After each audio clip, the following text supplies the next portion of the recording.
આવતીકાલે તારીખ 21/6/2026ના રોજ નીટની રી-એક્ઝામિનેશન થનાર છે. અમદાવાદ શહેરમાં એના 23 જેટલા પરીક્ષા કેન્દ્રો આવેલા છે અને 10,445 જેટલા વિદ્યાર્થીઓ આ એક્ઝામ અપિયર કરનાર છે. અમદાવાદ શહેર પોલીસ દ્વારા સંપૂર્ણ તૈયારી કરવામાં આવેલ છે. NTA ની ગાઈડલાઈન અનુસાર પેપર્સને જે કોઈ પણ પોલીસ એસ્કોર્ટ પોલીસ બંદોબસ્ત આપવામાં આવે છે એ નિયમ અનુસાર આપવામાં આવેલ છે. આવતીકાલે પરીક્ષા જ્યારે યોજાશે, અમદાવાદ શહેરના 6 DCP, 15 પોલીસ સ્ટેશન વિસ્તારના SHOs અને એનો સ્ટાફ ખડેપગે રહેશે. 23 પરીક્ષા કેન્દ્રો ઉપર સંપૂર્ણ NTA ની ગાઈડલાઈન અનુસાર બંદોબસ્ત ડિપ્લોય કરવામાં આવેલ છે. આ બંદોબસ્તનું ડિટેલ બ્રીફિંગ આજે કરવામાં આવનાર છે. તમામ પરીક્ષા કેન્દ્રો ઉપર નોડલ અધિકારી તરીકે PSI કક્ષાના અધિકારીને મૂકવામાં આવેલ છે.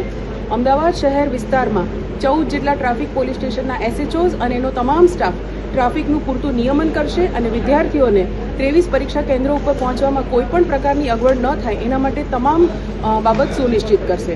અમદાવાદ શહેરની ક્રાઇમ બ્રાન્ચ દ્વારા QRTs ડિપ્લોય કરવામાં આવેલ છે તથા 8 જેટલા ડ્રોન દ્વારા પરીક્ષા કેન્દ્રોની આસપાસ સર્વેલન્સ રાખવામાં આવશે. અમદાવાદ શહેરની સાયબર ક્રાઇમ બ્રાન્ચ દ્વારા સોશિયલ મીડિયા પ્લેટફોર્મ ઉપર મોનિટરિંગ કરવામાં આવશે. કોઈ અફવા કે કોઈ ખોટી બાબત અમદાવાદ શહેરમાં અથવા તો અન્ય જગ્યાએ પ્રસારિત ન થાય એના માટે સંપૂર્ણ રીતે તે સજ્જ થઈને કાર્યવાહી કરશે.